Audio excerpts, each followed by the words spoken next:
Yeah, there's ways. I had to get the copyright to Corrupt, which I'm sure the government was like, "What the hell is this?" But they approved it, and it costs more to get the international one. It's like a lot more.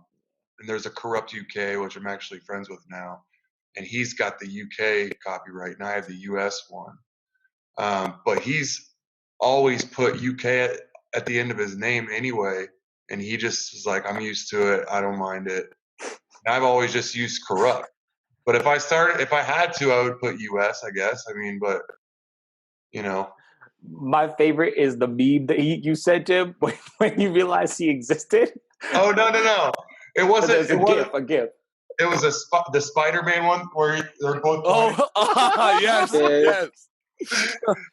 He was so annoyed by that, dude. But yeah, I'm glad you guys are Oh, friends come now. on. That was a funny thing when you guys were going through that. Yeah. Now everybody tags us both all the time. It's like, you guys should collab. It'd be crazy. Honestly, It'd be I crazy. mean, it would work marketing wise. Like, He's talented. I like his stuff. I was about Oh, to he's say good. He's really it would good. be good cross promotion if anything. Yeah. But what up, Ginsu? What up, Adam? Flair? Did someone mention scratching? Is that why Ginsu's here?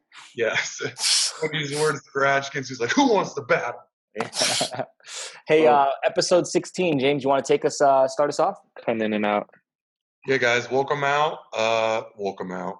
I'm at Brewdog, so I'm about to have some beers after this. But Nice. episode 16. It's about to drop out like any minute. Columbus Bobby DJ Bobby podcast. looked shocked. Yeah. I'm sure Bobby will be back. Yeah. Here he is. But no, man, this is a cool episode because we got a nice techno house music DJ with Raveheart, and we got Bobby, who I've been watching his journey, mostly in Cleveland, and now he's touching base in Columbus, so as an open format DJ. So it's really cool. It's a really good balance. Episode 16. This has been amazing. All shout out to all the DJs that we've had and that continue watching and supporting and stuff like that. So let's kick this off, man. Let's do some bio or some introductions here for the people that don't know you guys. Bobby, give us a little rundown about your, how you got started in Cleveland, and maybe talk about that Numberfest show with RL Grime and what you play and where people can find you. Gotcha. So let's see. I've been DJing for 8 years now. Like this year just marked 8 years. So I've been doing that. I got started in Cleveland from the very first show I ever did as like a DJ was I did it in a coffee shop in downtown Willoughby, and it was literally just like a release show for like a friend's band. So I was like the only DJ on the lineup. So I had kind of learned how to DJ on like virtual DJ just like on the computer, no controller, no equipment. And then within, I don't know, a week or a month of doing that, I booked this show, and then I bought equipment, and then I didn't even have a computer to do the show. I borrowed a friend's laptop. Wow. It was either that or like bring the PC with me, because I don't know, I just didn't have anything at the time. And then I did that, and then from there on, it just kind of snowballed from doing stuff in Akron at this one spot called the Vortex. I did a lot of stuff there, and like when I started too, I was only playing like EDM and like dubstep, just like heavy like dubstep before it got like mainstream. Kind of lame. So you bought gear pretty quickly then after your first. Kind of. Basically, I used the same controller for about 3 years, and then like I just got another one because my original thinking with it was like I don't want to spend a bunch of money because you could go all out and get CDJs and spend 10 grand on gear, and then what, you don't say like you don't like it, and then you're out 10 grand basically. So I was like, let me just get this controller, see if I like it, and then kind of go from there. So then slowly just been like working up over these last 8 years of either DJing like rap shows or like doing EDM. I slowly started to get away from EDM and been doing more open format and rap stuff. And then it's eventually led to me doing stuff with Numbers Fest and stuff at OU at like big college parties and then like other festivals and everything like that. You said you want me to touch on how Numbers Fest happened, or like We can go into it a little bit later, but talk about so you obviously are an electronic music fan, but you went open format. Was that like a career move? Like, did you do that for more opportunity, or you just like all music, or? yeah, I like everything because even when I started with music, like I started playing guitar and everything first. So like I wanted to be in like heavy metal bands and everything like that at first. And then it slowly just progressed to moving on to other music. And then I think just as time progressed and like what I was doing, I was moving away from like the EDM scene. So I got more involved in like the rap scene. So then I was in that for a while, and then it just snowballed into like, all right, the next step is to like, instead of doing rap shows, maybe do like trying to get into clubs and like just do other different stuff like that. So it just progressed from one thing to the next, I think, as time went on. Sure. And there's a lot of rap shows. I feel like there was a lot more in Cleveland too going on. Yeah, big time. Yeah, for sure. I have a question for you, Bobby Booshay, because you like, it seems like you've dabbled in like a lot of different like styles of music. Like what show has the best energy between like a big energy hip hop show, like maybe like a Travis Scott, heavy metal, dubstep, or any other stuff that you've kind of bounced around in? Like what has like the I don't know. I felt like they all kind of intertwined, because especially so going from like metal shows to dubstep, like a lot of those early guys like Excision and like Liquid Stranger and all those guys, that's where they came from too. They were like metalheads, they were all into that. So then it translated into their music. So then I felt like it was just a natural progression, especially now you have the whole like headbanger movement, like ride the rail. But like I was doing all that like way back then too, like headbanging at all the shows I was doing until like I would wake up the next day, like my neck would be sore, my back would hurt, because I would just go like this crazy hard. And then like I would take inspiration from like rap shows. So of going to see like MGK, he puts on a crazy live show and like he gives all his energy. And so that's kind of, I took inspiration from that too. Like, all right, just give it your all, really put yourself into it. So they all kind of intertwine. And then especially now with somebody like Travis Scott, where it's like, it's a full blown like rager, like everybody's like moshing, all the crowd surfing and everything. Like that wasn't really too much of a thing like in rap shows. Like it was, but not as prominent as it is now. Wasn't it in Cleveland where Travis Scott played, and he played Goosebumps like 17 times in a row when that? Yeah, it was down at like. And he just kept like rewinding it. He's like, "No, again. We're about to set the world Video record is crazy for how many songs." Yeah, for like how many times? Yeah, he did it like 20 times or something. You could probably every time. On dang. 17 Goosebumps was a hit for a long time too. Yeah, it still is. I think so. Maybe not prime time anymore, but let's switch over to Doug Raveheart, man. Tell us a little bit about your story. Started like actually like learning how to DJ probably about 8 years ago. Like really only became Raveheart about 5 years ago. My first show out was actually the Dance Festopia DJ Invitational. Oh, yeah. I went all the way out to Missouri for that show. Wow. It was interesting. I did not win. That was kind of a letdown to make, that flight all the way out to Columbia just to not even finish in the top 5. But it was a cool experience either way, and like it was one of those things that only showed me more and more that this was something I wanted to keep doing, and stuck with it for a while. Ended up playing a few like benefit shows at Donato's on High Street. I've DJ'd there.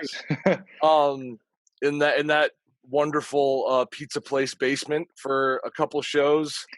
And then it was just like started my own thing like not too long after that.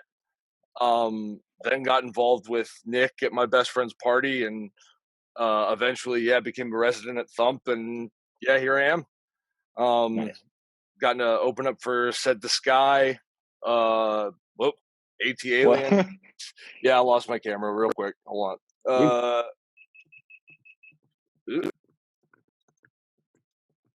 Oh, that's a better magic trick than Matt Magic gave us the other day. Damn. I'm gonna clip that and show it to him. There we go, and we're back. There you go. But That's yeah, and hilarious, then James. I've had a couple of good opportunities to open up for some big acts. Needless to say, the AT Alien show was probably by far the weirdest. Being a guy who plays a lot of chill house stuff, opening up for that kind of bass act was interesting, but you know, that really did like set me up to play Lost Lands later on last year, so it was cool. I don't know. I've loved every experience I've had as a DJ. I don't know. It's just, this is what I love to do, and any opportunity I get to do it, I'm gonna try and bring something new to the table and give something people can enjoy while enjoying myself at the same time. Yeah. I have a couple questions for you. So I'm not familiar with Dance Festopia. Is that like a DJ battle or a producers competition? It's a festival out in what? KC or Kansas City, I think, right? Yeah. And it's kind of in the middle of nowhere. There's literally like 2 hotels there. I played it one year. It was the muddiest thing I've ever seen in my life. Damn, more than 8 Fest? See, I've seen pictures of that, but I'm talking. You had to wear like steel-toed boots just to walk around in Dance Fest. Jeez. Like it was bad. So maybe not winning was a good thing. I mean, it was a very cool lineup. The reason I got on it was one of the guys that partners with Dance Fest was a vendor at Electric Forest. He has like a slushy company at Forest, so it was very lucky on my part to get on it. But I mean, the lineup was amazing. They had Illenium and Zed's Dead, and the lineups are always good. They're always like bass. They're more bass heavy, but it's I don't know. Any opportunity to play a festival is a good one for me. Like that was one where it was literally like I was looking for any opportunity I could to play a show, and it was just like, oh, this random thing popped up on my Instagram feed. I'm like, all right, I'll send it an audition mix. I don't give a shit.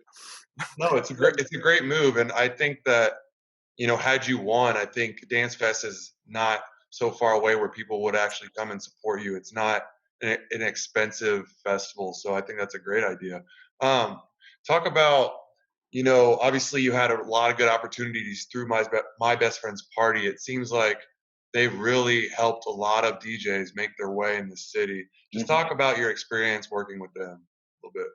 Yeah, like so like my first time like really meeting Nick was I was trying to set up a Christmas show.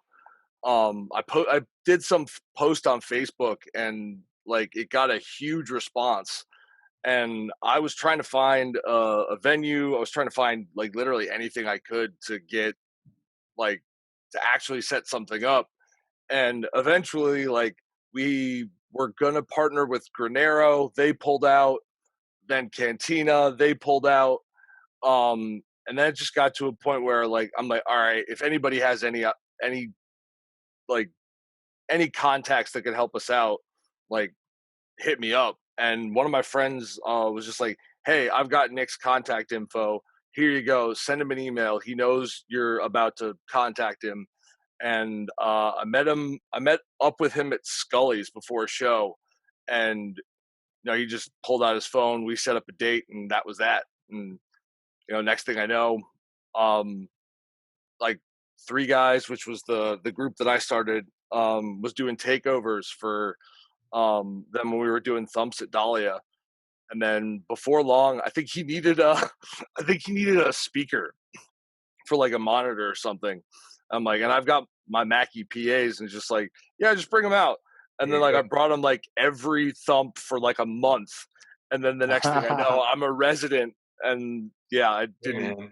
It shows that you're willing to support the show, I mean, like this culture's always been kind of one of those things where it's like, I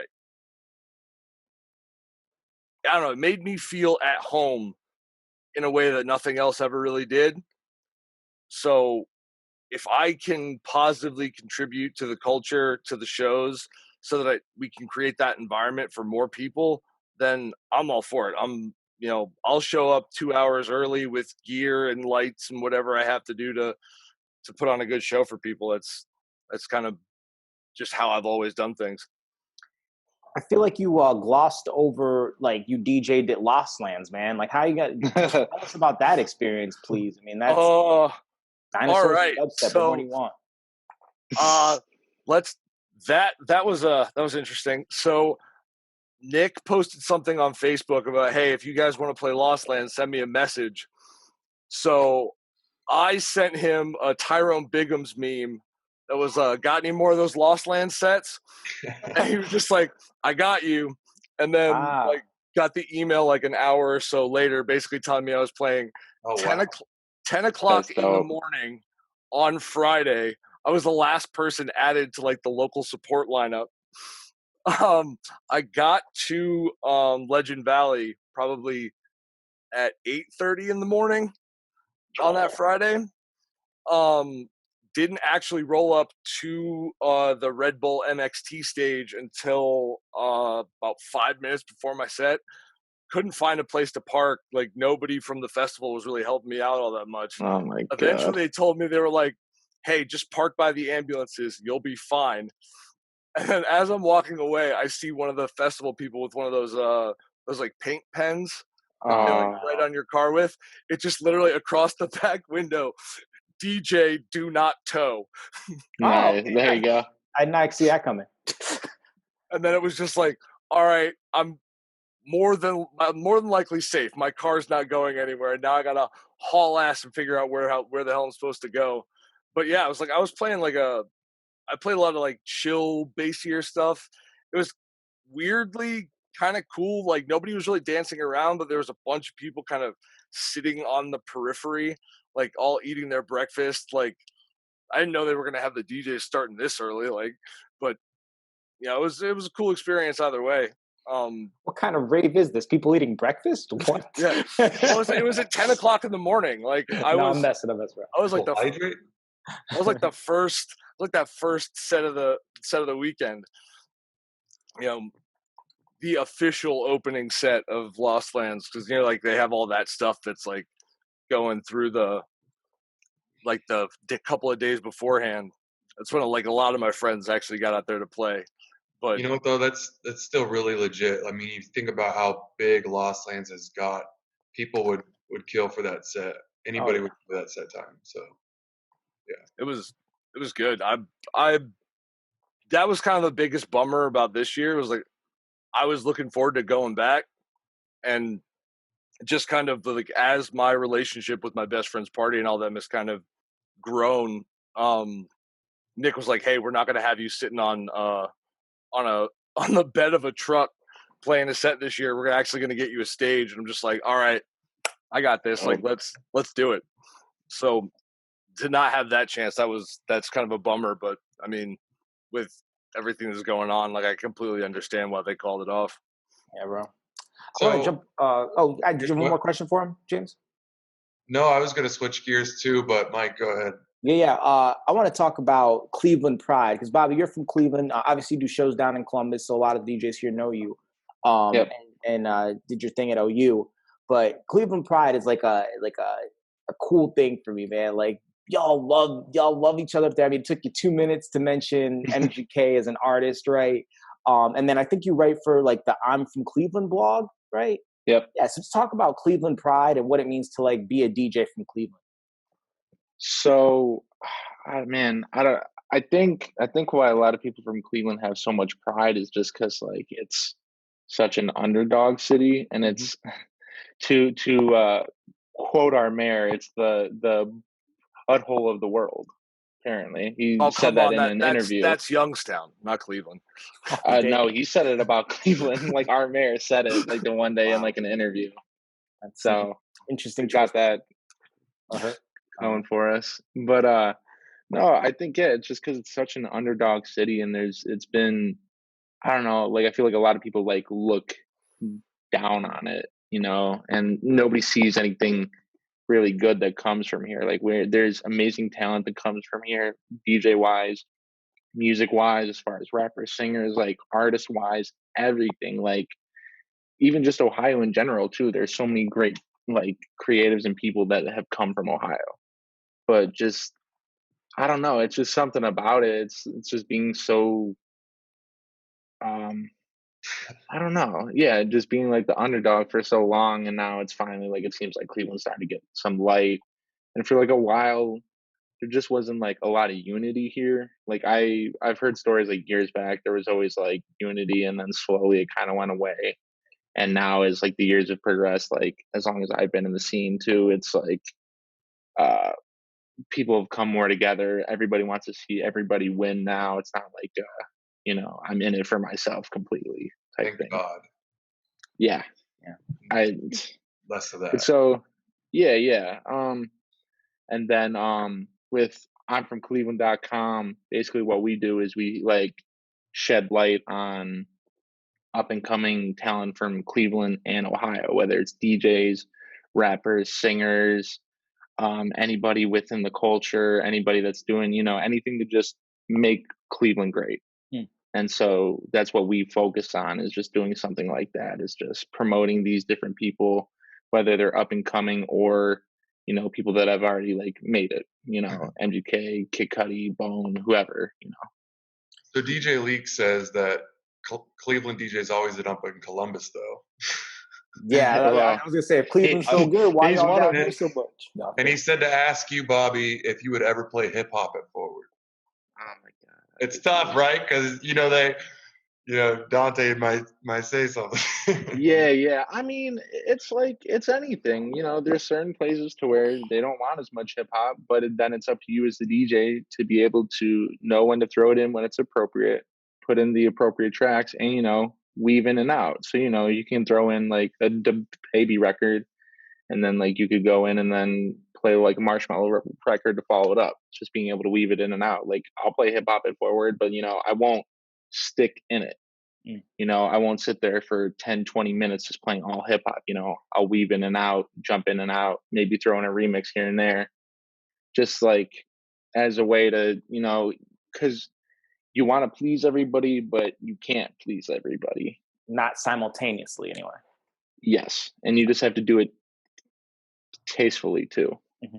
It's shocking to me that in 2019, obviously in 2020, but like really 2019, that like there's still clubs that aren't accepting the hip hop. I mean, James, when we were coming up in the Park Street patio days, I feel like that was like a normal thing. It's like, some manager would come up to you and be like, don't play so much hip hop, or, keep the hip hop down tonight, or whatever. And I feel like now, they see people popping bottles to, whatever the newest Drake song is.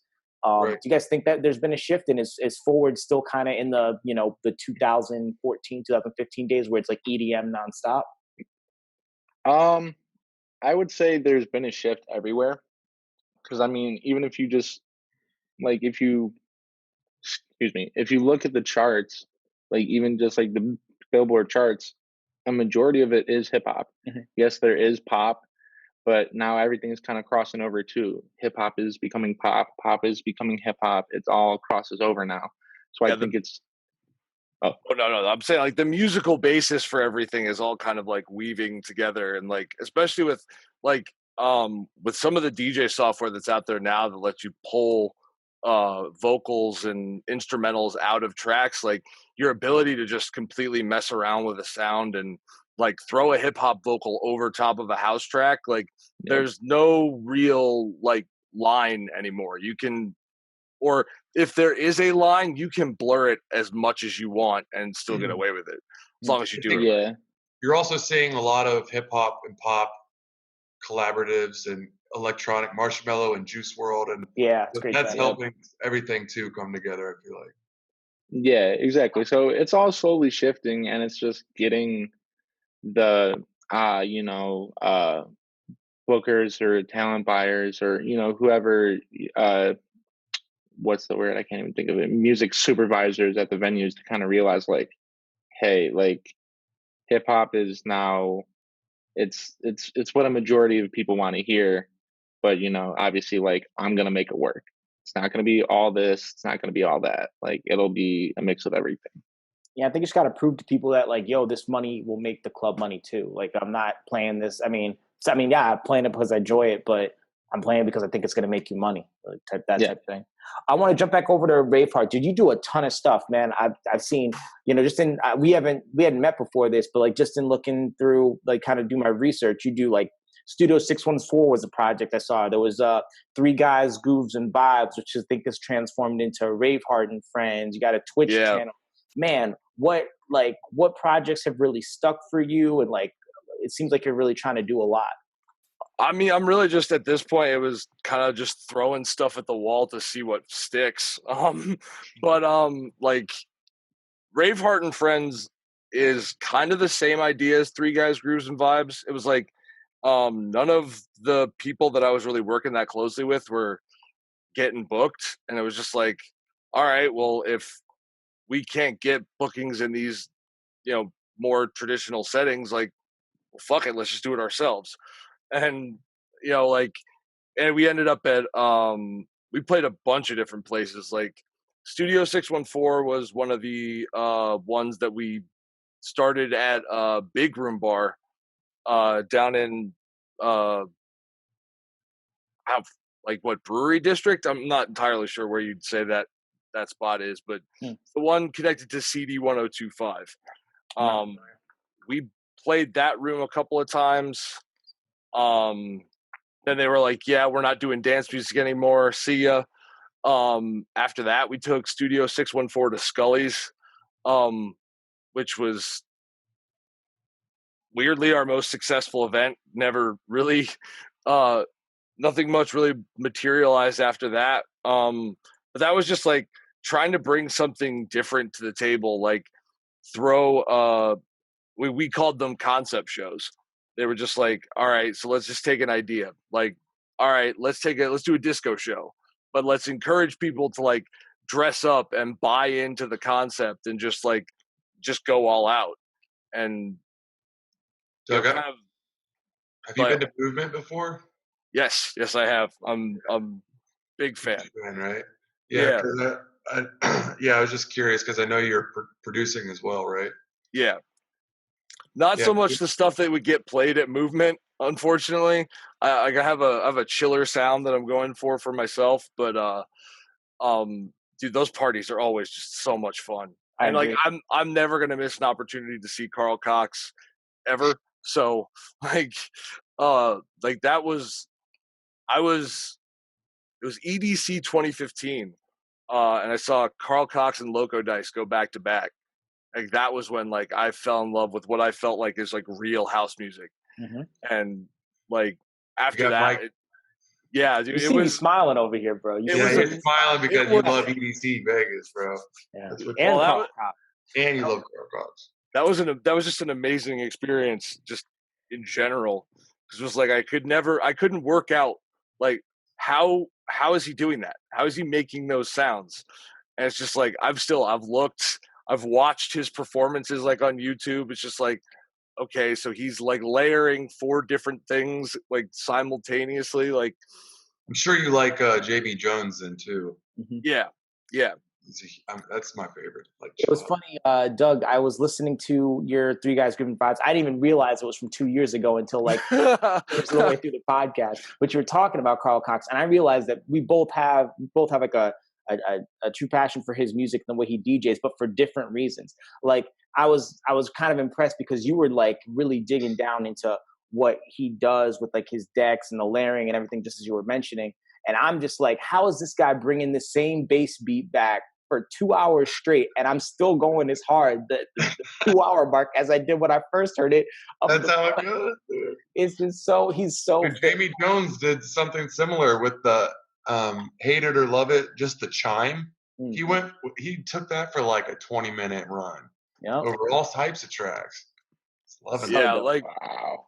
That's the glory of house music. You can kind of just do what you want, and as long as you know you've got the crowd grooving, like you can just kind of wing it and it'll work. Like just kind of like mute out that part of your mind that just thinks of like, okay, how are people going to think about this? And be like, nah, just go for it. And as long as you've got enough confidence to pull it off, people aren't going to question it. It's like his performance style is one of those ones where it's like he's just so into it, and you can tell that like you want to get into it too.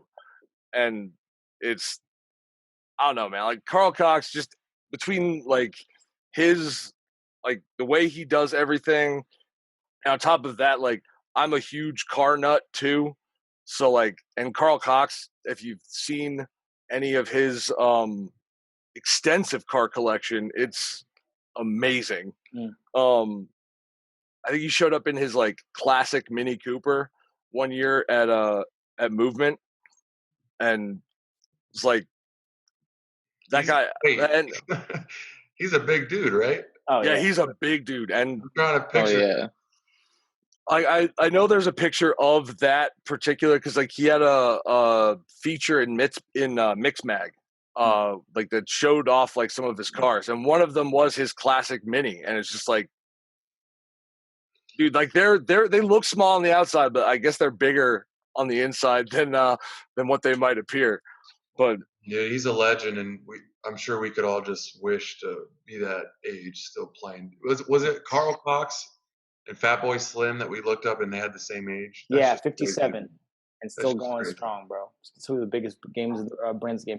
Corrupt, if you're ready, man, I want to jump into show and tell, get these guys. I have one more question for Bobby, because I'm intrigued. Because now that you've gotten your feet on the ground in Columbus as a DJ, what's like the biggest difference you see playing in Cleveland than Columbus? Because when I played in Cleveland for years, and I feel like some of my favorite parties were in Cleveland, and I felt like Columbus was a little behind for a while as far as whether it's music trends, service ideas, like just ideas for like clubs and presentations, but like what's now that I feel like you came to Columbus at the right time, because Columbus has never been better.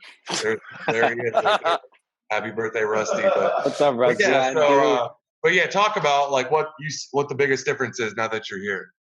So I don't know. I feel like almost from me going down there now, coming from Cleveland, going down to Columbus now, I feel like it's kind of the opposite, or at least like more so. I feel Columbus is more open to everything. Like the people are more accepting of like kind of playing all over the map, like through a night. So you can, you could, like, I can remember when like Seesaw first opened, and me and Justin Nice, we did like a back-to-back at one point towards the end of the night of just like straight tech house, and like people were loving it. Yep. And so just being able to do that. That's good. Oh yeah. I mean, dude, Columbus loves their tech house. They always will. No, exactly. So like even that alone of just like there's a difference of like Columbus enjoys more EDM, where like Cleveland is definitely more rap oriented. Like Cleveland hasn't like I don't think we fully appreciate like EDM yet, because like not too long ago Laid Back Luke was at Forward, or even like last year they had Chris Lake, and I don't think people like really realize. I agree with you, and it's how dope that is.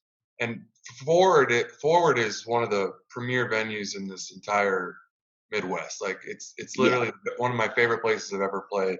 But they do bring electronic players there, and the shows have been good. But like you said, you put that same venue in Columbus, maybe that same Chris Lake show, it probably would be hard to even get a ticket. Like I was about to say it'd be difficult. It'd be 10 times crazier. Like people were feeling it in Cleveland, but like I know there was people that walked away like, wow, all right, that really wasn't what I was expecting. And I walked away, I was like, that's what you should have, like that's what he does. Like he did exactly like what you would expect from Chris Lake. Just like it was dope. But so yeah, I've just noticed that Columbus is just more open to everything, man. You can just take it all over the map. Every time I would go down there and play, you can hit them with like the throwback 90s, throwback 2000s, Backstreet Boys, and like they'll eat it up. Yeah. And then go all the way to like new rap and like just go all over the place. So I think it really, and plus it was just a nice refresher, Cleveland compared to Columbus, because now, you know, I'm going to meet different people down there. I'm going to play in front of people that maybe know who I am, people who have no idea who I am. And then they walk away like, okay, like that was dope. So I think it's a trade-off with both of them. Cool. I like it. But yeah, we'll get going with the show and tell. So each episode, we basically ask you guys to show us something DJ or non-DJ related that is significant to you, somewhere laying around. Tell us a little bit about it. Okay. I think we'll start with. I think Doug's got some stuff ready, so maybe we'll go Doug. Yeah. All right. We've got some really good ones, so no pressure. A DJ. Hang on just a second. Yep. Dang. I'm like trying to think of what I can get because I'm gonna have to run and go get it. You got a nice tapestry behind you. Just grab that. Yeah, I know. Make up a story about it. No, I'm kidding. It's not mine, so I can't really talk about it. From Nepal. All right. And we're back. So the thing of DJ importance that I'm going to show off is this bad boy. My MIDI Fighter Twister. There you go. What is that? My DJ Tech Tools MIDI Fighter Twister. I'll be back. Hold on. Like, hold that up.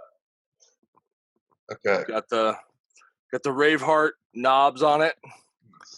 The Raveheart sticker on the back.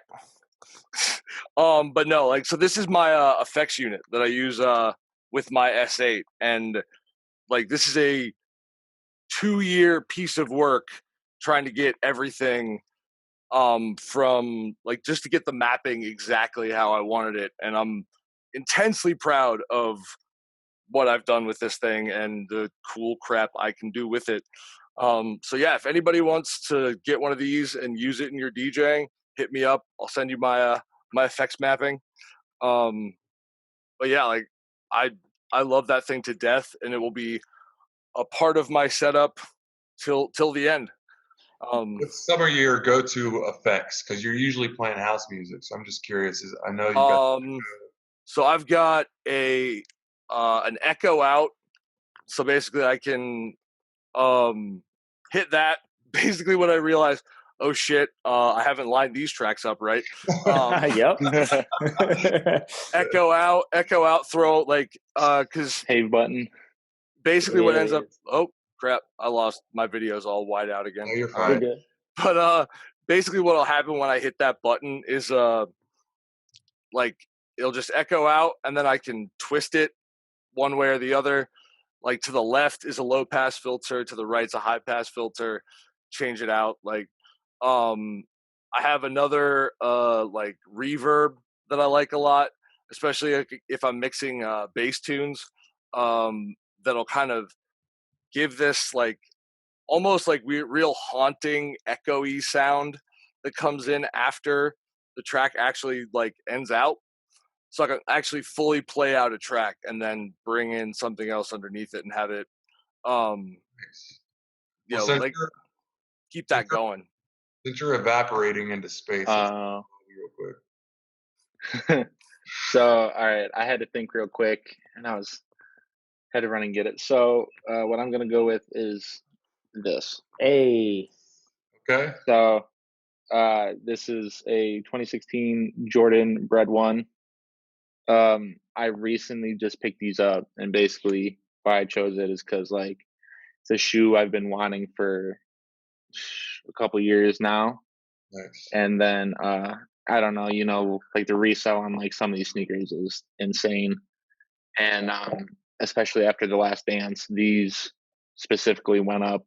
I think to get them in my size, if you were to pay full resale, it would be like close to $1,000. Woo! Welcome to my life, my friend. Size 14s, you can't get. StockX is a absolute ripoff at that size. Oh yeah, no, they sizes like that they charge insane amounts. Like it's probably even more than it's probably like $3,000 for you. Yeah, wow. So, It's Bobby, do you have like a insane. pretty solid shoe collection then, or you just specifically went after those?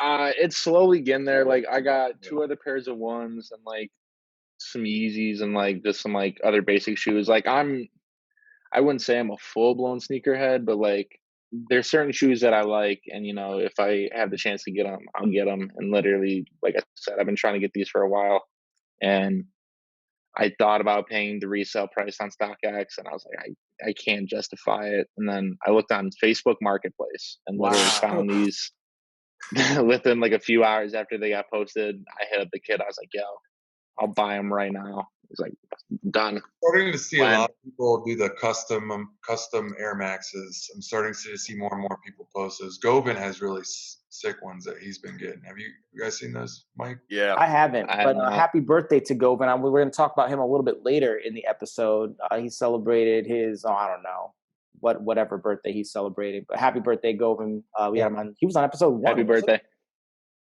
Wasn't Govin? Yeah, I just picked up his discography on Bandcamp, like 20% off on his birthday. Hey, Doug Gonzo says you should check out the Allen and Heath EFX board.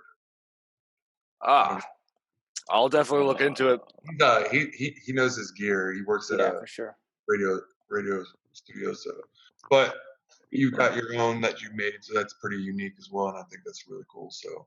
Going back to the sneakerhead stuff, man, like I there's been moments in my life where I'm like, yeah, I'm gonna get a nice pair of sneakers, and then I never ever wear them. Like there's never like the right opportunity to wear them. It's almost like I'd rather just get them framed. Yeah. B-Funk says custom Nikes are the way to go. I've been wanting to do it, but on the website it doesn't. Am I missing something? Because like the website only gives you certain colors. They also only have certain shoes available too. Like, but for a while they had the 5 spikes that you could fully customize. I'm to this day regret not pulling the trigger on the ones that I made. But like, yeah, if Nike were to bring back a lot of like the 5 or maybe the 4 that you could do, like that would be dope. Or in my opinion, the Legacy 312. I love these things. Oh, those are cool. Yeah. I've also got the Jumpman on the back. Yeah. Also got the Ghost Green, the all like Raveheart green ones. Yeah. You know what? Since B-Funk is watching, he sent me a list of questions he wants me to ask guests. I'm going to hop into some of those because these are more general. In fact, I'll go to a little general screen. Bam. So for quality control, like, how do you guys know you're bringing it every set? Do you have a group of people, like the bartenders, fellow DJs? Do you record yourself? Do you video record yourself? Like, how do you know, like, are you reviewing your Serato or Raveheart, in your case, Tractor histories? How do you know, like, when it's a good set, or how are you evaluating, hey, I did a really good job tonight? Is it feeling? Is it more analytical? Let's start with Bobby. Sorry. Okay, sorry. No, I know for myself, for a while, I was always asking, like, my friends that came were, you know, the bartenders and everything, like, oh, how did you think it was tonight? Did it all sound good? You know, and I would usually always get kind of the general same answer of like, you're choppy. I would always get the same general answer, just like, oh yeah, no, it all sounded good. Like, oh yeah, it was dope. And you know, some people would be like, oh, I think this could have been better. I think you could have did this better. And then my one friend, Jake, he had kind of instilled in me, like, if you have to ask people how you did, then, you know, maybe you didn't do the best. So basically, like, his point is that is like almost kind of build your own confidence, feel confident in your set, know where, like, you know, if you had a bad cut here and there or a bad transition, all right, you know, at least know that, but just learn from that then and just have confidence in yourself with it. So that's kind of what I go by. do you like taking constructive criticism though from Yeah. other DJs? Oh yeah, for sure. Like if like I would rather have somebody like tell me like, yeah, hey, I think you were kind of not doing good. Yeah, like I definitely appreciate the constructive criticism. Yeah, DJ Flair Like just said, as long as I would you don't hate love it. to have it if anybody has to say it. What I were mean, you it's saying? always it's like if someone's taken the time to give you the like give you the knowledge to build off of, like, hey, like maybe, you know, speed up this transition or something like that. Like, you know, you were kind of waffling in between two songs, like you maybe played this one out a little too long, like Yeah. you lost your pacing in the middle of a set. Like that's something that, like, I mean, something that I will always take on board, and like it's never like a bad thing for me, because like anything you could do to get better is worth at least considering on some level. Oh yeah, for sure. And like I said, like you'll have those people that are just like yes men, and they'll tell you like every time, oh dude, you killed it, you killed it, you killed it, even though like Yeah. in the back of your mind you're sitting there like No, I no, didn't. it was bad here, here, here, here, here. But it's also like if you're gonna get the constructive criticism, you gotta get it from somebody who kind of like knows more about it, like technically wise, because the general person, like they're not even gonna notice like a mess up unless it's like a really big one. Yeah. I would piggyback off of that and say if you get criticism from somebody that you don't necessarily respect their opinion, it's important not to take it too personal as well. Mm-hmm. You just brush it off because, you know, I've had I'm not like I've had a really good night where I thought I did well and I had like a random customer saying it's not your best set I've heard you play. And Yeah. of course it's not. I mean, best set, I don't even know what my best set is. But like you just have to take that and be like, well, I appreciate you coming out nonetheless. Next time I got you. Like whatever. Like, you know. Yeah. Just find a way to shake it off. You guys know me. I'm the biggest record your set person, video, audio, the whole thing. I'll probably put a card up on YouTube to show you the video I did on recording your sets. But it's just for like what Krupp said. Like, you know, someone could say, hey, I really liked your set just because they got laid at the end of it because you played some T-Pain or some Pretty Ricky. But maybe the set wasn't that great. Or they might say your set sucked because they don't like tech house, but you were opening for a tech house DJ, right? So for me, it's, you know, taking kind of the end of the night, how did I feel about the set, kind of marking that, and then going back the next day. And honestly, a lot of times painfully going, okay, you know, I let this run too long, this, that, the other, because you're the only one who knows like how you want to sound. And so that's why I think, you know, obviously I'm going to take requests and feedback from the bartenders, but again, they're paying attention to sales. They're not paying attention to energy like we are. Like for me, like recording is definitely something that like if you have the opportunity to do it, do it. I think, you know, listening back to your own stuff like maybe a day or two later will give you like that little perspective on what you've on what you've done that might give you that kind of little inside, you know, voice that tells you how you need to get better next time. Like I have an Evermix box because like at Thump, like those CDJs, it's not really worth the amount of effort necessary to like set up my own rig when the CDJs are just there. Sure. If I were to open up for Corrupt at Dahlia, I'd bring my own rig because I wanna showcase my own style and really do something special. But like for like a weekly, it ain't that big a deal. But like that Evermix, like just having something you can plug into the record out on a 900 and like either just record your set or stream it to Instagram and like actually get like that real like live feedback from people, like that's always something that I've always enjoyed, like having that to go back to.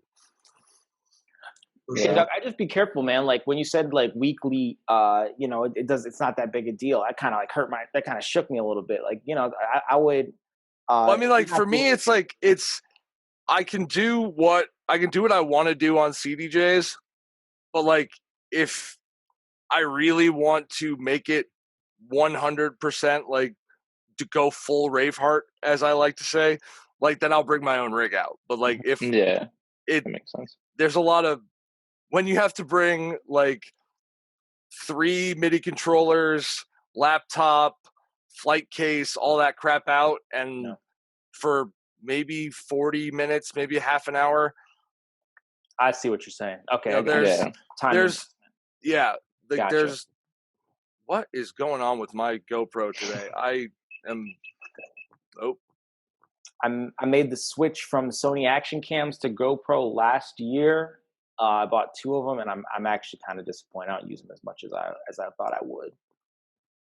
The GoPro's the only camera I have right now, so I gotta make it work. Yeah, for sure. Another thing I wanted to touch on with that is just like for myself, like I don't like I know how you can record directly in Serato, but I don't know. I'm so paranoid that if I'm doing that as I'm playing and like say I'm on a headlining set to where it could just crash Serato, because Serato's known to crash and not be very stable. So it's just like it kind of freaks me out to the point where I'm not going to be that guy that says you're using the wrong software, but you guys want to have that talk? You guys want to spend that time? Do we want to have the tractor Serato debate on this podcast? Because I'm all. I don't care. No, I don't care. I don't think there's a debate anymore. It's whatever works for you. Yeah, I think it's one of those things where it's like if you find something that works for you, like Corrupt. When I saw you play at Weird Music, like your level of comfort with the CDJs is like my level of comfort on my rig. It's like if I had that level of comfort with CDJs, I would not be bringing my rig out to a show ever. But same, it's I like how I have my thing set up, and if I have to play on CDJs, like I'm one of those people that like put me on anything, I can play on it. Mm-hmm. But if I have the opportunity to use my own stuff, I'm going to. Yeah. What's crazy is if you played on CDJs most of your career, and then I had to open for Oliver Heldens after a breakaway at Dahlia, and he had all Denon gear brought in, and I didn't know what I was doing, dude. It was so different. Yeah, him and Layback Luke are really trying to push that, and I just don't see it happening. Like, I mean, I think it was more just like a sponsor move. Like, they got a deal, and they did some posts, and then they were not allowed to use or be seen with other gear for a year or two. I don't know how long that lasted, but there's probably some exclusivity deal that says they can only use Denon gear at. Oh yeah.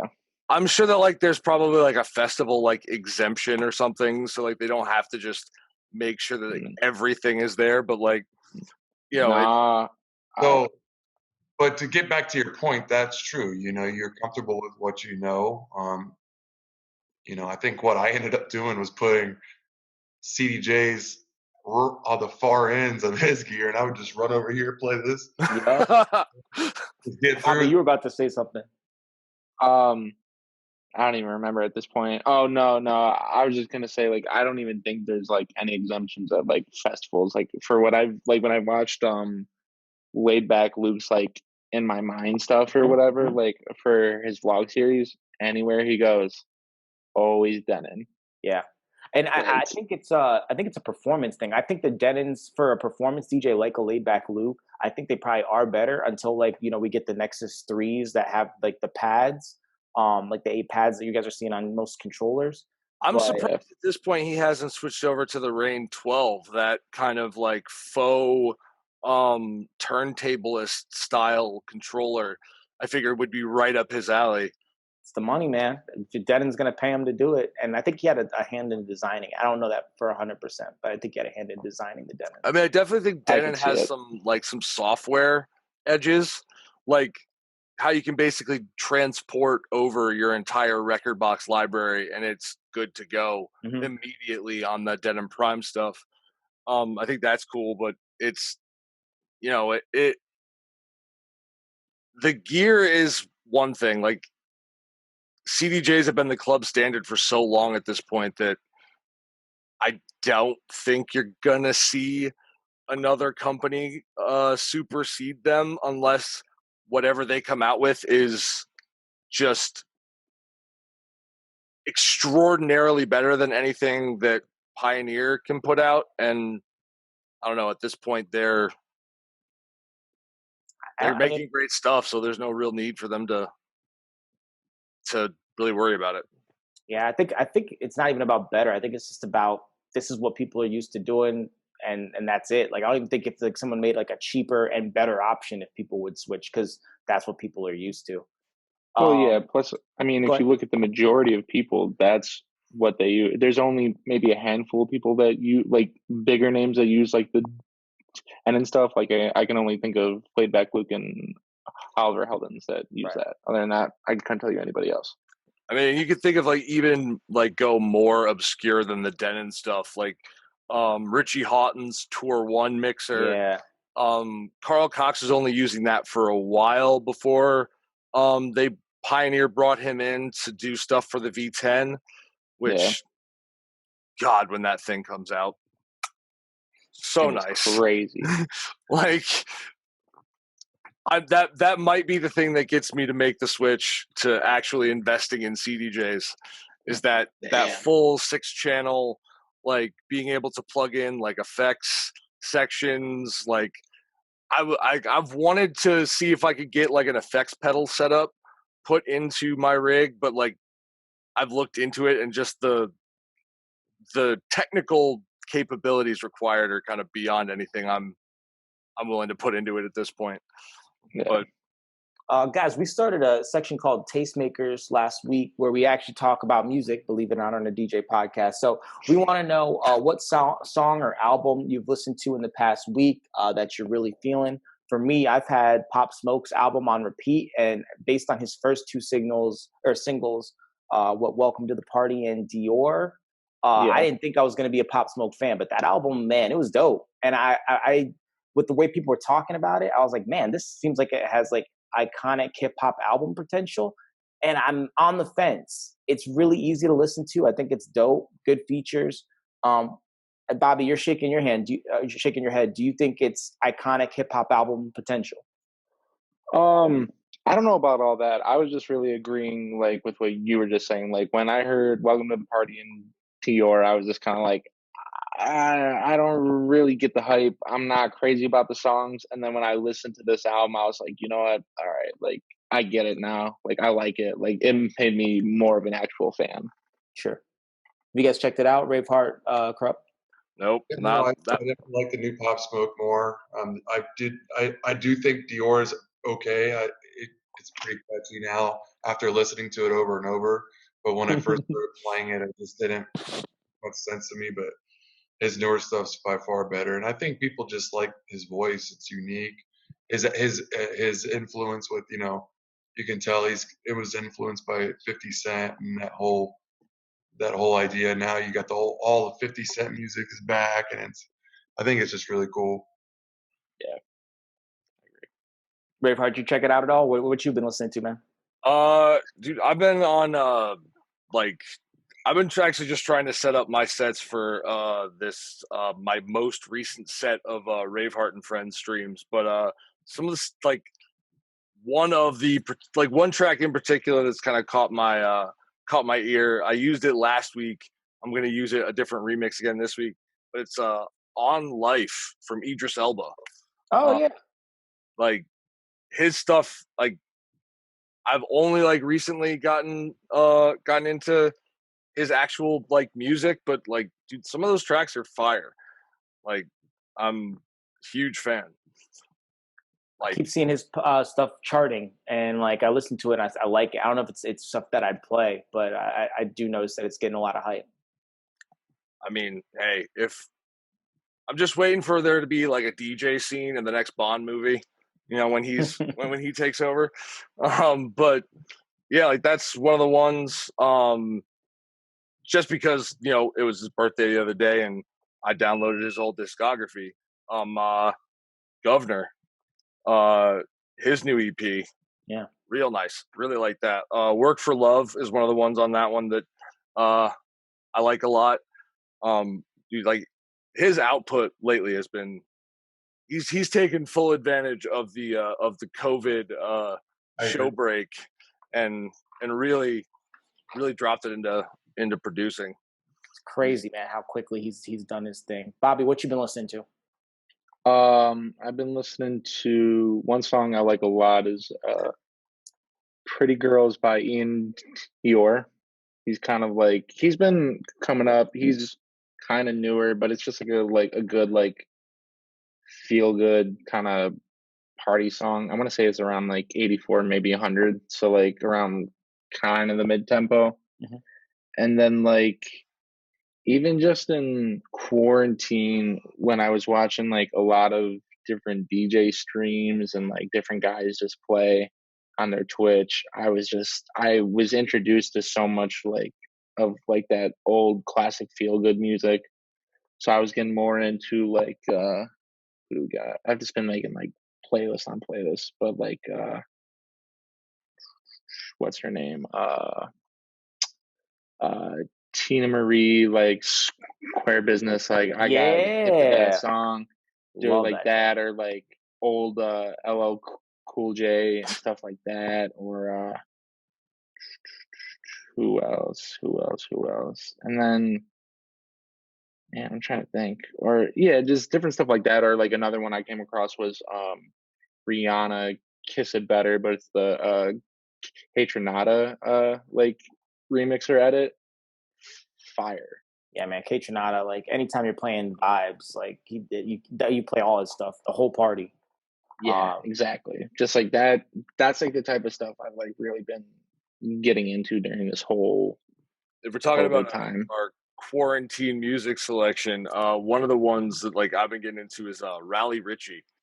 If you guys watch Game of Thrones, he's the guy who played Grey Worm throughout that whole thing. He actually has his own like musical thing that dude, some of his stuff is like it's real like introspective and kind of weird. Think of like Gorillaz inspired kind of hip hop stuff, but it's good. Like I like Hodor. Hodor is the DJ as well, right? The guy who plays yeah, Christian Nairn. Yeah. Pretty good too. Yeah, they had him bad. at Magnolia when the Game of Thrones hype was like really popping off. Oh, did you play Rave of Thrones? No, I did not. But I went to that show up in Cleveland. That was nuts. I heard it was dope. It was insane. I had a great time up there. It was like, you know, I'm not the type to like get dressed up and do that whole thing for shows, but it was like, all right, fuck it, for Game of Thrones, I have to. Oh yeah. And it was so much fun. So much fun. James, what you been listening to, bro? I've been listening to a little bit of everything. I'll start as an open format DJ. I'm going to give you a little bit of each. So I'm not to sound basic, but I genuinely like all the new Juice WRLD stuff, either in the car or the club, the come and go track, conversations. There's a couple other ones that I really like. And I wasn't a huge fan of the older Juice WRLD stuff, so I was happy to hear that. And then I'm really liking that DJ Snake Trust Nobody, especially for the gym, man. First of all, he's one of my all-time favorites just because of his work ethic, his style, the way he started as an open format DJ and produces electronic, but still uses Serato and still networks with, you know, headliners, music, HMC, and he's still like a real G. And I love everything about his style. And that track specifically is just so nasty, dude. It's just like it's heavy. He just knows he's the best. Wait a minute. You said it's DJ Snake. Why can't I find this on Spotify? Is this exclusive? Trust Nobody? No. Oh, Trust Nobody. Gotcha. I put Trust Me. I might have said it wrong. I don't know. No. You said it right. I listened. You were right. For house music, I really like AC Slater's Stand Up new song. Yeah, it's pretty. I concur. That's a good one. And then I mean, I like Drake's Pop Star. I like Drake Grease. I know a lot of people don't like his new little rhythm and style he's going with, but I like the lyrics and Which do you like more? What's that? Which do you like more?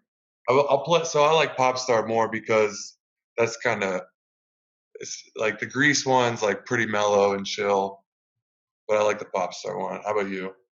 Same. I like Popstar more. I feel like Grease just doesn't go anywhere. Yeah, that's what I said. Into the night last Saturday when it was better just kind of ending with it. Yeah. Kind of like Chicago freestyle. You just kind of can close the night with it. It's like, but you know, as a hip hop fan, like quarantine, we really missed out on the whole Lil Uzi album, and I've been trying to throw it in, and Dahlia loves it, which is weird because it's like you don't think about his music as, I know some people think he's a little bit of like a cocky guy. Some people don't like him because of that, but I genuinely like his music. What's been hitting for you from the Lil Uzi album? I like Baby Pluto, Lomain. I mean, I like all of them, but those are the ones I'll play in the club. I tried doing that My Way one with the Backstreet Boy influence, but it didn't really pop on. Couple other older ones. Cool. Yeah, I don't know. But I'm gonna check out that Pretty Girls track, Bobby, because I haven't heard that one. No, it's good. It's like you could kind of compare it to like Bryce Vine type stuff, like just like that. It's feel good. Nice. It's like perfect thing for like all the white girls. Guys, tips for listeners. This is my favorite segment of the show. I take it really seriously. So, we're 16 weeks in, so we've had a lot of tips. I want you guys to kind of dig deep and find something that really works for you that maybe other DJs haven't heard before, and it's going to help our listeners out. And Raveheart, I'd like to start with you, if that's okay, man. Tips for listeners. In terms of like DJing, never underestimate the power of silence and a vocal. Like there's one of those things where it's like, I know it's definitely bigger in the like turntablist scratching community, throwing a vocal in over top that little stinger to like transition in between tracks. I don't know that many people that use it in dance music the way that I like to. But like you can hear it in a lot of my sets where like there'll be like a random quote from like David Bowie. I've pulled a bunch of clips from like Dead Poet Society. One of my favorite movies. You did the MLK one I saw on a podcast. Yep. Yeah, and then there's another one. I did a whole mix that I pulled from Alan Watts quotes. Oh crap! There it goes again. But basically, yeah, it's like don't be afraid to like try those weird things that like, okay, maybe like you heard it from another DJ who doesn't necessarily play your style, but like if you can find a way to use it that works within what you're doing, use it. Do it. Like don't limit yourself in terms of like this is what the convention of like what a house DJ or a hip hop DJ should do. Like do your thing. Absolutely. That passes the test. Flying colors. Bobby, what you got? Oh man. All right. Let me see. I'm trying to think. I guess I was thinking about it like once you asked it, kind of go back to kind of the comment that you made about Raveheart, like about the story he was telling about how he was bringing like the speaker to that one gig, and then eventually it led to him getting more opportunities from that. So I think my advice would be, be willing to go the extra mile in certain situations. So for instance, in that situation, be willing to help somebody out, not looking for something in return, just being like a genuinely good person with what you do, and when you're trying to help others, or just when you're doing anything in general. You don't always have to get paid for something, and just helping somebody out in general can mean more than like any type of monetary compensation. So I guess just be willing to, go above and beyond like your role in a situation. Like I know for me, like when I play at certain places or whatever, end of the night, I'll see like the servers kind of cleaning up or whatever. And like always help clean up. Yeah, exactly. I'll go in, I'll help them clean up. If I see them kind of struggling, I'll go help them, whatever. It's not, not trying to get any satisfaction from it. It's just like, I see them struggling, let me go help them. Just, which it just kind of goes back to just being like a good person. People don't want to work with somebody that's not a good person. So just, I think you are exactly right. And I think a lot of younger DJs need to understand that it's not like there's an interview and then you're set as a DJ.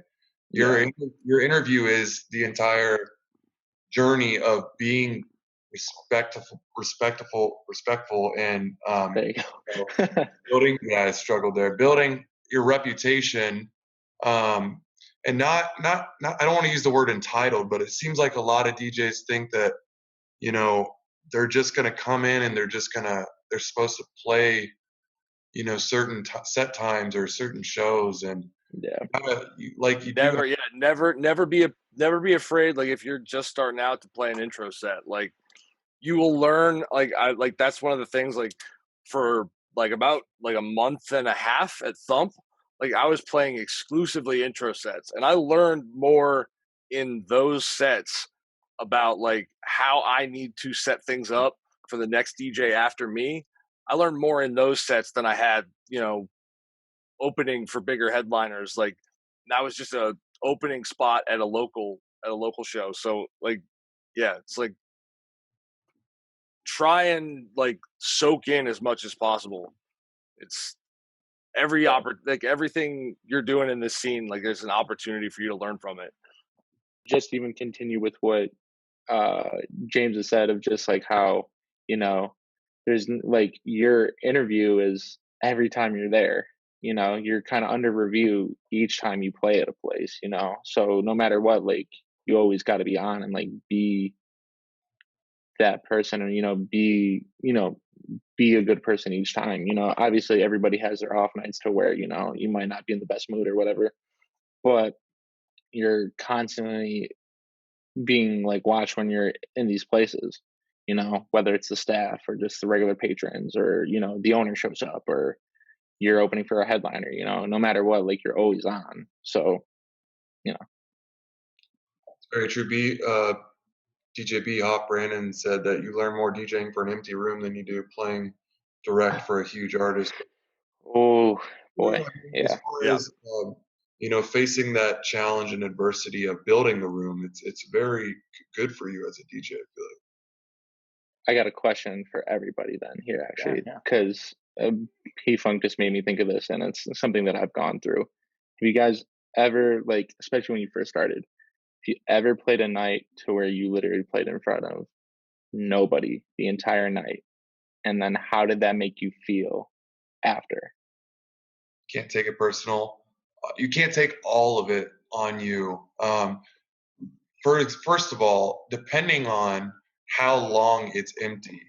If once you finally get a group to walk in and they see an empty room, there's a huge domino effect at a certain point in the night where everybody dropped the ball. And you could play the top 20 songs over and over, and there might not be an opportunity to build the room. And then there's also times where maybe that one opportunity where you did have a chance to build the room, you misread it, and you're just gonna have to swallow that and just learn from it and take the blame. That's tough, especially as a experienced DJ. It still happens. Like there's times where you'll see somebody and you think you know what they want to hear, but you only get 2 or 3 songs and then they're out. And maybe they're not always even listening to the music. Maybe they just got a call and their buddies next door. There's so many different things that can happen, but you just have to you just have to mentally prepare and do your part. And I feel like you'll put yourself in a position to succeed more than not. And hopefully the people that are booking you can see that, you know. In mine, one of the ones that stands out most to me was like, it was Christmas. It was a show on Christmas Eve. It was literally like I was playing some Tuesday night event up at Polaris, and it was just like, hey, we don't really have anybody. Do you just want to come out and play for a while?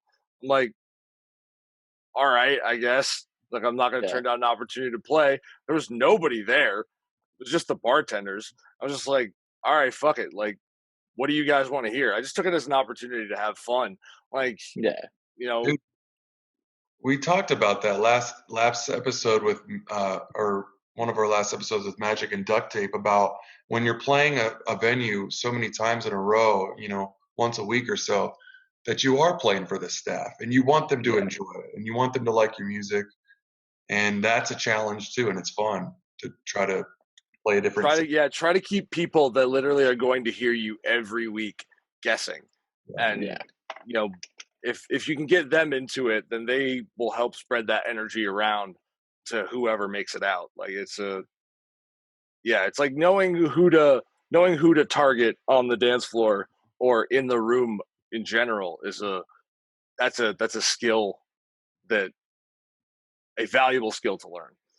I'm trying to read Mike's face to see if we pleased him with tips for listeners. Oh, always, man. No, those were good right off the rip, and I just want to add to. The reason I have that like look on my face is because I'm thinking back to like the Long Street days where, you know, you would have the back room that would open up at like 12:30. Jeopardy would be in the front room early, and then I had the side room, which was like house music. And yeah, we had some great nights in there. But I mean, we also had some not so good nights where it was like Bobby's talking about, you know, you're playing to the bartenders. And I just say, you know, take that as an opportunity for practice. If there's stuff that you're working on, you know, technically, or there's tracks that you haven't played before that maybe you need to add the cue points to, or you need to understand like how to get in and out of stuff that, you know, maybe is newer, you haven't played in a long time, use it as a time for practice, because there are still people there and anyone could walk in a moment. So that added amount of pressure is going to be good for you. And then as soon as someone walks in, that goes out the door. And I don't like to leave it too much to chance. If I'm literally playing to an empty room and I'm trying to make the establishment that I'm DJing at money, I'll take off the headphones, walk out there, and just ask, hey, what kind of you guys want to hear? You have a favorite artist? Do you have a favorite song? And they'll typically either say, oh, we like everything, or they'll say, we don't know. And I say, okay, well, if that changes, let me know. I'll play whatever you guys want. And I think the addition of, not to get back into the Tractor versus Serato versus flash drive thing, but Serato having Tidal as something that you can use, like I have access to any song. I don't necessarily have to buy it, especially now. So yes, I've played to a ton of empty rooms. Yes, I don't mind it because you can use it as an opportunity for practice. But as soon as you have someone come in, I think the focus should be on them. And I think the DJ that can hop out from behind the booth and, have a conversation with people, maybe they have a drink, maybe they have 2 drinks just because they think, they know their song is coming up next. And don't make them wait too long if they're only people there. Yeah. I don't know. I just think back because like the reason I asked, like, because like I was thinking back to like, I don't know, maybe it was like my second or third year like DJing, but there was like a show that I did where literally nobody there the entire time. And it was like, it was more of like it was like a club night type thing, but there was just nobody there the entire time. And I can just remember like driving home that night and I'm just like, wow, like basically just like being my own worst enemy with it, like, oh wow, like I suck, I should probably quit, blah blah blah, probably hitting myself up more than I probably should have that night, but I walked away and I'm still here. I would always build myself back up at the end of it all. The one thing I'd say is never beat yourself up to that point, but even as you're in 8 years, realize that you're going to make mistakes, and then go into each night you go home like, how could I get better? Because there was a time where when I was DJing college nights, I thought I was the best DJ ever, and then you meet a good DJ and you're humbled, or you have a bad night and you're humbled. You go through a phase where you just 3 or 3 weeks in a row, I didn't read a crowd right. Then you got to like reset. And now it's like, for me now, I'm just like, man, I know so many talented DJs. Like, I'm just going to sit down and do my best. Like, No, yeah. That's it. No, yeah, it's definitely like some like I've grown out of, and like it's definitely, obviously, like I said, I'm here 8 years later still doing it. So like, I've been able to work past, but I know there's, probably some other people, whether they're starting or, they could be even taper into it, that might have or feel like that too. I mean, like I've played to, I think we've all, like every DJ, like every lifer is like, if you've played to your fair share of empty rooms, and the whole thing is like, you can either take it as an opportunity or you can beat yourself up. I mean, and I guess I've just never been the type to really get worried about it, because like you have your good nights, you have your bad nights. Like it'll all work out in the end the way it's supposed to. Hey man, you play a show like Lost Lands or Numberfest, all those empty shows don't matter, because you leave with so much motivation after a show like that, that you just, all that stuff goes out the window and you reset and you're ready to go again. So James, I'm at it again. We got another new segment. I call it the flip, and it gives us a chance for the viewers to ask. Oh man, there it is! Nailed it. I really hope you do that every time he brings up this segment, no matter where you are. That'll be amazing. Like, I want you to be in your kitchen or where your computer is at your apartment and flip off the counter. Felix is going to be freaking out. Yeah. But I want to give you guys a chance to talk about topics that maybe we missed, that you're passionate about or wanted to talk about on a podcast. And then if you guys feel like asking me incorrect questions, obviously we will select the best ones to answer. Okay. Well, okay, here, yeah. So I know for myself, I don't know, recently I've been feeling kind of lost with like everything that's happening with quarantine, certain places getting like shut down, or more of these restrictions like at the clubs, not as many shows. What are you guys doing, James or Mike or Doug, like, whoever wants to answer, but like, what are you doing to, like, I guess, keep going, keep motivation, and not feel like you're just lost in space right now with everything that's going on? Go ahead, Mike. Yeah, man, this and my question and answer stream on Wednesday are giving me life, man. I look forward to this every week, talking DJ shit. I learned some of those tips for listeners. Like, yeah, they're for the listeners, but they're for James and I too. Cause it's like, even if someone says something we've heard before, it just reinforces that, yes, other successful DJs are doing the same things that we are. Or we learned something new. Or with my question and answer stream, it gives me a chance. They say, if you want to understand a topic, teach it. So when I'm, doing my lesson, lesson plans is not the right word, but you know what I'm saying? Like my lesson plans for the question and answer. Professor Access. Yeah, right. I looked like one yesterday. I had the high school casual Friday polo on. Love it. But just that's been giving me life. Just find ways to do DJ shit with, you don't need a crowd to DJ. Practice. I mean, Bobby, you got some really clean cuts. I'm sure you've been down in the studio practicing those. Oh yeah. I will say that there are moments where, you read the wrong stat about, Arizona getting shut down or this, that, or, we're not going to see festivals till 2022. And yeah, it is scary, because I feel for my fellow DJs, and I don't want it to be like this. I don't want this industry to die out. Am I have to, go back to working 2 jobs? So just managing that fear and drowning yourself in your work and the relationships with the people around you. Because one thing about quarantine, before all this, I didn't have time to really talk to friends, have conversations on the phone, this and that. And now I've had time to do that. So just making use of the time, keeping yourself distracted with the right things, positive things. James? Yeah, I'll just touch on it real quick. I just think taking it 1 week at a time right now is what I'm doing, because you never know what's going to happen next. Nobody really has the answers. All the information out is misleading or incorrect, or so it's a tough thing right now for the industry, entertainment industry, sports too. And, we're not exactly priority to get re-going again. So, Columbus and Cleveland, though, are one of the few spots open right now. So if anything, we should appreciate the fact that we have work and to some extent, obviously do our part to keep our places as safe as possible. Everyone's got to have their opinions on whether we should be having our gigs right now or not, but you just can't really get involved with that, man. You just have to, be thankful that you're working, be safe, do your part, and like you said, have a balance of keeping your mind healthy, staying positive through all this. Whether it's playing Call of Duty, watching podcasts, getting studio practice in, hitting the pool. I don't know, but I do a little bit of all that. Exercising is really de-stressing for me, especially because I'll wake up and I'll check my phone and I see all this negativity, on Twitter or something like that, and then I'm like, what, boom, turn that thing off.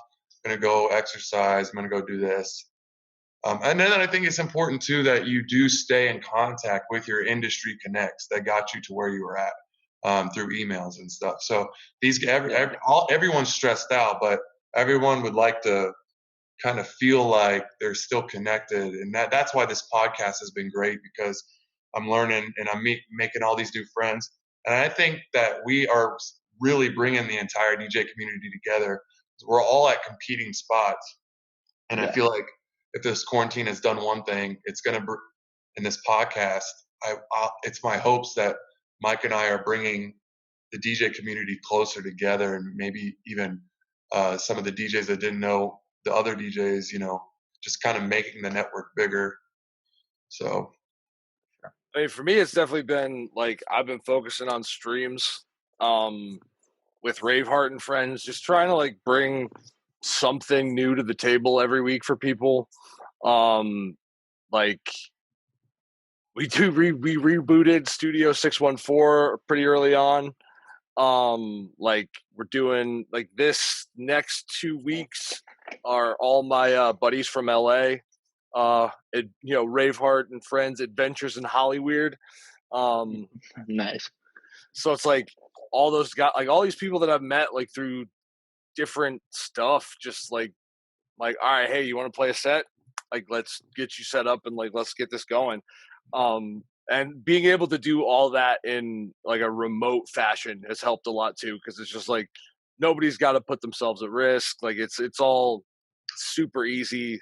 Like I have a system worked out for how to get everybody like up and running without with minimal investment on their part. So it all works out. Like it's finding those things to focus on that let you say like, okay, even though it looks like everything is burning to the ground, we still have there's still things that we can do to hone our craft and keep our name out there and keep bringing new people into the music and the scene, which I think that if we can at least do that, that's a step in the right direction for all of us.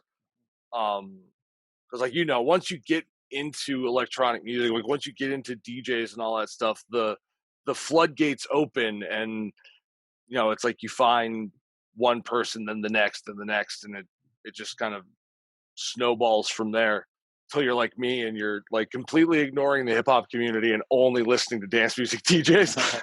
Yeah. Raveheart, we got about 2 minutes. Did you have any questions for us or topics that you wanted to cover that we missed?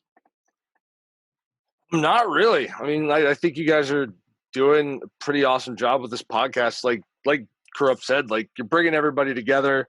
You're highlighting people from like different parts of the DJ scene, and Dylan's really happy to have you really happy to come out and be a part of this. It was These awesome. guys really like us, James. We're just out here stealing all the tips in music, but we're doing it to bring the DJ community together. That's good too. Guys, where can we find you and on the internet, both and in person? Bobby, go ahead. On the internet, my ad names are pretty much the same on everything at Bobby Booshay 216, Twitter, Instagram, Facebook page. Facebook is just Bobby Booshay. You can find me in Cleveland DJing right now at Ivy, Forward, Dante's Inferno, Valentine out in downtown Willoughby. I think that's it for right now. But yeah, that's the majority. What's your favorite Waterboy scene? Oh man, I gotta tell you, I think just because I saw it recently, and it was whoever did a parody of it to the conversation when they're all sitting there having dinner with his mom for the first time. Dude, yeah. And he's just sitting there all awkward and or whatever, and like Vicky Valancourt and his mom are just fighting back and forth. No, my favorite part's when they invite the coach over to eat, and he's like, "What part do you think I'm about to eat?" And she's like, "Cakes don't really have parts, but if I had to call it anything, I'd say it's his knee." Mine's got to be the no, Colonel Sanders, you're wrong. Like, yeah. Oh yeah. And then runs like full on tackle. Like that was fucking great. I'm he sorry. can do whatever he wants. Or no, the ending scene when his dad shows up. Bobby, it's me, your dad, Roboito. Bobby, where do you play in Columbus?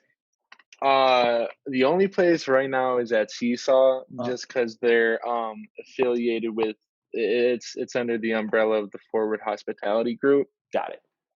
But I mean, I'd love to branch out to other places. It'll happen eventually. If anything, I'll play on DJ Beek's balcony at his apartment complex. It's a nice balcony. I've been there. No, it's dope. How about you? It's dope. Raveheart, where can we find you?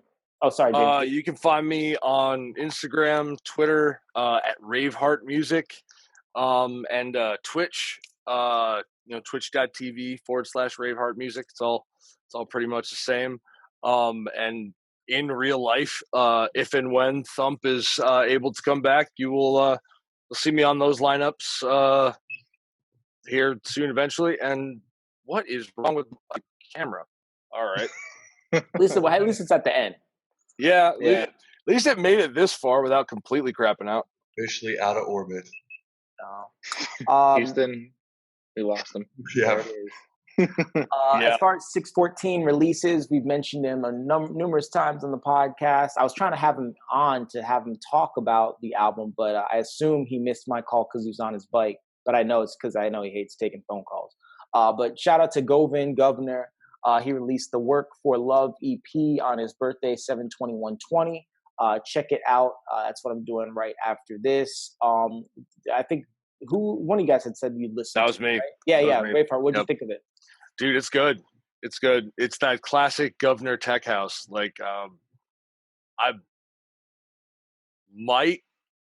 it might work into my set this weekend, probably next weekend.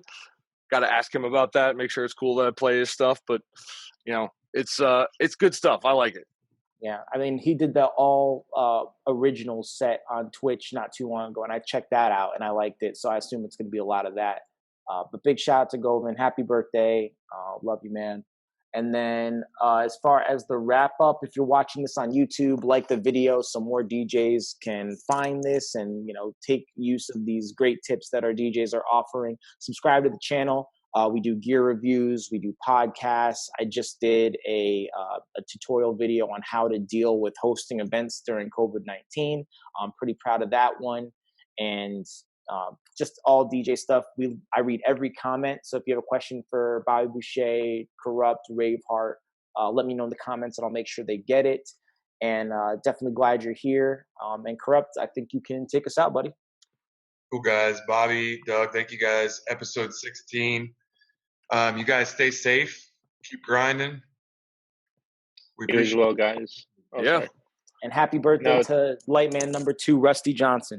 Yeah. I believe you. Thank you for having us, guys. Greatly appreciated. Peace out. Thanks for being here, guys. Thanks, everybody. Peace.